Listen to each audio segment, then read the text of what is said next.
Hello everyone, मैं हूं रवि और आप देख रहे हैं अपना पसंदीदा चैनल जिगरी क्लासेस। तो दोस्तों, आज हम जुड़ चुके हैं एक और नए टॉपिक के साथ जिसमें आप सभी लोग को पास्ट इंडेफिनिट टेंस के बारे में बेसिक नॉलेज दी जाएगी। तो आइए हम देखते हैं पास्ट इंडेफिनिट टेंस को। इससे पहले यदि आप हमारे चैनल पर नए हैं तो हमारे चैनल को इसी वक्त सब्सक्राइब कर दीजिए क्योंकि बहुत काम आएगा। अब आइए हम देखते हैं past indefinite tense. Past indefinite tense को भैया हिंदी में हम लोग कहते हैं भूत अनिश्चित काल। ठीक है, अब आइए हम इसका पहचान देखते हैं। जिस हिंदी वाक्य के अंत में ता था, ती थी, ते थे तथा बड़ा आ, बड़ी ई, ए आदि शब्द आते हैं उसे पास्ट इंडेफिनिट टेंस कहते हैं। जैसे कि हम यहाँ पर देख सकते हैं, वह स्कूल जाता था, वह स्कूल जाता था। अब यहाँ पर भैया ता था मिल चुका है, तो ये हमारा कौन सा पहचान बताता है? ये हमारा पास्ट इंडेफिनिट टेंस का पहचान बता रहा है। ठीक है, अब फिर अगला है उसने पत्र लिखा, उसने पत्र लिखा। अब यहाँ पर लिखा में भैया इसके अंत में आया है आ, बड़ा आ, तो ये हमारा कौन सा पहचान बता रहा है? ये हमारा पहचान बता रहा है भैया पास्ट इंडेफिनिट टेंस का, क्योंकि इसमें क्या है, पहचान में बड़ा आ रहा है। ठीक है, तो ऐसे ही हम टेंस का पहचान करेंगे पास्ट इंडेफिनिट टेंस का। अब आइए हम इसके अनुवाद के जो नियम है वो देख लेते हैं। जैसा कि यहाँ पर दिया गया है, अफर्मेटिव सेंटेंस में सहायक क्रिया डिड नहीं लगाते हैं। यदि भैया अफर्मेटिव सेंटेंस होगा तो उसमें हम सहायक क्रिया डिड का प्रयोग नहीं करेंगे तथा वर्ब का सेकंड फॉर्म लगाते हैं, अर्थात क्रिया का दूसरा रूप हम प्रयोग करते हैं। और दूसरा यहाँ पर नियम है भैया यस, यानी कि अफर्मेटिव सेंटेंस हमने शॉर्टकट में लिख दिया है। अफर्मेटिव सेंटेंस को छोड़ करके सभी कर्ताओं के साथ सहायक क्रिया डिड का प्रयोग करते हैं। अफर्मेटिव सेंटेंस को छोड़कर सभी कर्ताओं के साथ सहायक क्रिया डिड का प्रयोग करते हैं, अर्थात अफर्मेटिव सेंटेंस को छोड़ देंगे और जो हमारे निगेटिव और इंट्रोगेटिव सेंटेंस हैं भैया, इसमें हम सहायक क्रिया डिड का प्रयोग जरूर करेंगे तथा वर्ब का फर्स्ट फॉर्म लगाते हैं, अर्थात क्रिया का पहला रूप हम प्रयोग करते हैं। यदि वाक्य निगेटिव इंट्रोगेटिव होगा तो हम उसमें सहायक क्रिया डिड का प्रयोग करेंगे तथा वर्ब का फर्स्ट फॉर्म यूज करेंगे।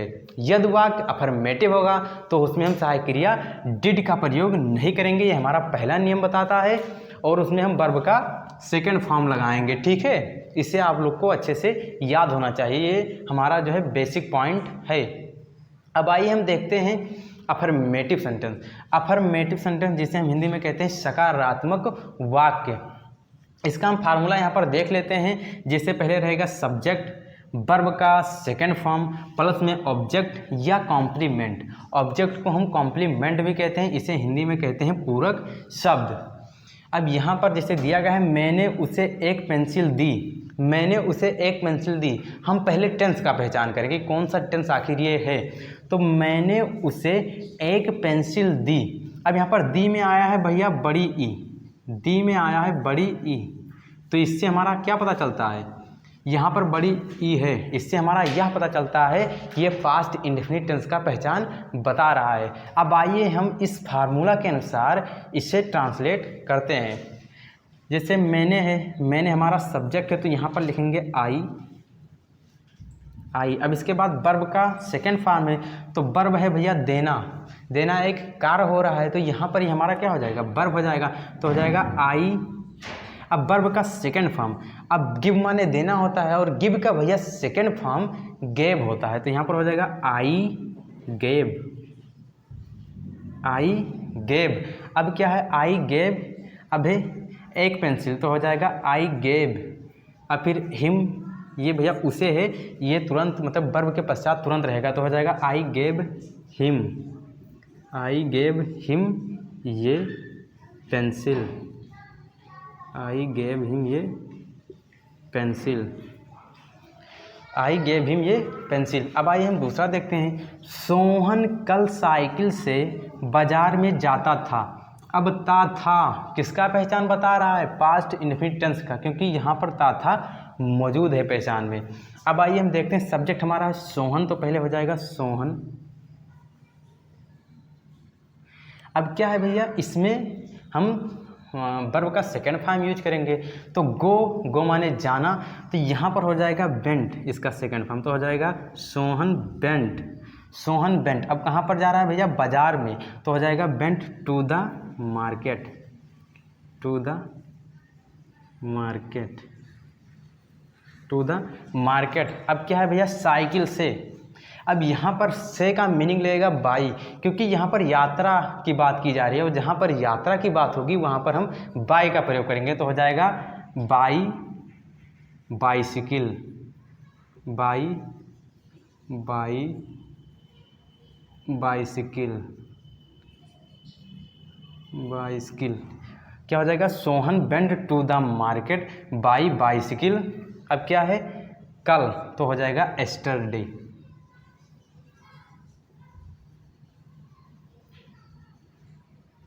अब इसी प्रकार से हो जाएगा। यहाँ पर एक चीज़ मैं बता देता हूँ, यहाँ पर जो हमारे दोस्त लोग होते हैं वो ये नहीं जान पाते हैं कि यस्टरडे कब लगेगा और टुमारो कब लगेगा, क्योंकि दोनों का मीनिंग मतलब हिंदी जो है सेम होता है। एस्टरडे माने भी कल होता है और टुमारो माने भी कल होता है, टुमारो और एस्टरडे।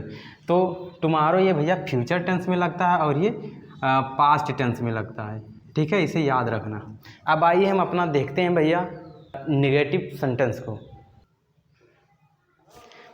अब है बाबू आप लोगों का निगेटिव सेंटेंस, जिससे हम भैया हिंदी में कहते हैं नकारात्मक वाक्य। अब आइए इसका फार्मूला हम देख लेते हैं। पहले रहेगा भैया सब्जेक्ट, फिर हो जाएगा डिड, इसमें हम सहायक क्रिया डिड का प्रयोग करेंगे, क्योंकि हमारा कौन सा सेंटेंस है, निगेटिव सेंटेंस है। और इसमें भैया वर्ब का फर्स्ट फॉर्म लगाते हैं, प्लस में ऑब्जेक्ट रहेगा, ठीक है। अब आइए हम इसे इस फार्मूला के अनुसार ट्रांसलेट करते हैं। तुम जंगल में आम नहीं खाते थे, तुम जंगल में आम नहीं खाते थे। अब यहाँ पर भैया सब्जेक्ट हमारा है तुम, तो हो जाएगा यूं, यूं। अब क्या है डिड, तो लग जाएगा डिड। अब इसमें एक चीज़ का आराम होता है कि सब्जेक्ट चाहे भैया एक वचन हो चाहे बहुवचन हो, हमें सहायक क्रिया डिड का प्रयोग आँख मूंद कर कर देना है, तो यूं डिड। अब क्या है भैया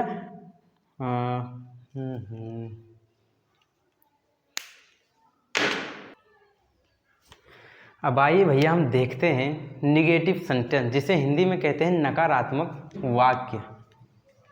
अब यहाँ पर फार्मूला उसका लिखा हुआ है, जैसे पहले रहेगा सब्जेक्ट, फिर डिड रहेगा। अब इसमें हम सहायक क्रिया डिड का प्रयोग अवश्य करेंगे, प्लस में हो जाएगा नॉट, ठीक है, और प्लस में वर्ब का यहाँ पर फर्स्ट फॉर्म लगेगा, प्लस में हो जाएगा ऑब्जेक्ट, और फिर हो जाएगा ऑब्लिक में कॉम्प्लीमेंट, या आप इसे ऑब्जेक्ट कहें या कॉम्प्लीमेंट कहें। तुम जंगल में आम नहीं खाते थे। अब तुम जंगल में आम नहीं खाते थे, यहाँ पर भैया सब्जेक्ट हमारा है तुम, तो हो जाएगा यूं, यूं। अब इसके बाद सहायक क्रिया डिड का प्रयोग होगा, क्योंकि यहाँ निगेटिव सेंटेंस है, तो हो जाएगा यूं डिड। अब फिर भैया नॉट, तो हो जाएगा नॉट, यू डिड नॉट। अब है वर्ब, तो वर्ब है भैया ईट, खाना, तो हो जाएगा ईट। अब ये हो जाएगा ईट, अब इसका फर्स्ट फॉर्म ही रहेगा। अब फिर क्या हो जाएगा, अब है आम, तो हो जाएगा ईट ये मैंगो, ईट ये मैंगो, ईट ये मैंगो। अब इसके बाद है भैया जंगल में, तो हो जाएगा in the forest, in the forest, या जंगल लिख दीजिए, इन द जंगल। अब अगला आप सभी लोग का है हम गोंडा में नहीं पढ़ते थे, हम गोंडा में नहीं पढ़ते थे, तो यहाँ पर सब्जेक्ट है हम, तो हो जाएगा बी। अब इसमें भैया करता चाहे एक वचन हो चाहे बहुवचन हो, हम सहायक क्रिया डिड का प्रयोग करेंगे, तो हो जाएगा be did not, be did not. अब हो जाएगा भैया वर्ब रीड, तो R E A D read. अब इसके बाद है गोंडा में, तो हो जाएगा इन गोंडा, इन गोंडा। अब इसी प्रकार से आप इसे दोबारा देख सकते हैं। अब आइए भैया हम देखते हैं इंट्रोगेटिव सेंटेंस। तो भैया अब होता है इंट्रोगेटिव सेंटेंस। इंट्रोगेटिव सेंटेंस जिसे हम भैया हिंदी में कहते हैं प्रश्नवाचक वाक्य। अब आइए हम देखते हैं इसमें भैया दो कंडीशन होता है इंट्रोगेटिव सेंटेंस में। जब भैया जो प्रश्नवाचक शब्द है वो वाक्य में कभी कभी पहले होता है और कभी कभी वाक्य के बीच में होता है प्रश्नवाचक शब्द। तो आइए हम पहला कंडीशन देखते हैं। पहला कंडीशन क्या है, जब प्रश्नवाचक शब्द जैसे व्हाई, वेयर, व्हेन, हाउ आदि वाक्य में पहले हों, आदि शब्द जो है वाक्य में पहले हों तो आपका ये फार्मूला लग जाएगा। जैसे जब वाक्य में पहले होंगे तो क्या हो जाएगा, डिड, फिर हो जाएगा सब्जेक्ट, फिर हो जाएगा वर्ब का फर्स्ट फॉर्म, फिर हो जाएगा ऑब्जेक्ट। ठीक है, अब जैसे हम यहाँ पर देख लेते हैं, क्या तुम मंदिर में जाते थे, क्या तुम मंदिर में जाते थे। अब भैया इस वाक्य में प्रश्नवाचक शब्द जो है सबसे पहले मिल चुका है। ठीक है, तो हम इसका अंग्रेजी नहीं लिखेंगे, इसके स्थान पर हम भैया क्या लिखेंगे, सहायक क्रिया डिड का प्रयोग करेंगे। तो हो जाएगा भैया डिड। डिड अब क्या है, एक बाद है भैया सब्जेक्ट, तो सब्जेक्ट है तुम, तो यहाँ पर लिख देंगे यू, डिड यू। अब इसके बाद है भैया वर्ब, तो वर्ब है जाना, तो हो जाएगा गो। अब इसका है फर्स्ट फॉर्म, तो फर्स्ट फॉर्म गो ही रहेगा। अब इसके बाद है मंदिर में। अब मंदिर में भैया मंदिर एक स्थान है, तो यहाँ पर गो के पश्चात टू का प्रयोग हम करेंगे, तो हो जाएगा go to the temple, go to the temple, go to the temple. अब क्या, बस अब यही हमारा क्या हो जाएगा, यहीं तक हमारा ये बन जाएगा। क्या हो गया, प्रश्नवाचक शब्द के स्थान पर हम डिड का प्रयोग करेंगे, फिर सब्जेक्ट है तुम, तो हो गया यूं। अब इसके बाद है भैया वर्ब, तो वर्ब है जाना, तो हो गया गो। अब इसके बाद है मंदिर में, तो अब गो और प्लस में कोई स्थान रहेगा तो उसके बीच में हम टू का प्रयोग करेंगे, तो हो जाएगा गो टू द टेम्पल, मंदिर एक स्थान था। अब आइए हम दूसरा कंडीशन देखते हैं, जब प्रश्नवाचक शब्द वाक्य के बीच में हो। अब देखेंगे दूसरा कंडीशन यहाँ पर, वह छत पर खाना क्यों बनाता था। अब भैया यहाँ पर जो है प्रश्नवाचक शब्द इस वाक्य के बीच में आ गया है, तो हम क्या करेंगे, तो हम पहले भैया क्वेश्चन वर्ड लिख देंगे, जहाँ इससे पहले जो है हम क्वेश्चन वर्ड अर्थात क्योंकि अंग्रेजी लिख देंगे, और उसके बाद हम पूरा शेष नियम यही लगाते चले जाएंगे। ठीक है, पूरा शेष नियम यही लगाएंगे। तो आइए हम देखते हैं, जैसे है वह, तो हो जाएगा क्या हो जाएगा, पहले क्वेश्चन वर्ड की अंग्रेजी हो जाएगी जब प्रश्नवाचक शब्द वाक्य के बीच में होगा तब। तो हो जाएगा क्वेश्चन वर्ड हमारा है क्यों, तो क्यों का होता है भैया वाई, तो हो जाएगा वाई। अब वाई हो गया। अब इसके बाद हम पूरा शेष यही नियम लगाते चले जाएंगे। तो क्वेश्चन वर्ड हो गया। अब क्या है भैया डिड, तो हो जाएगा डिड।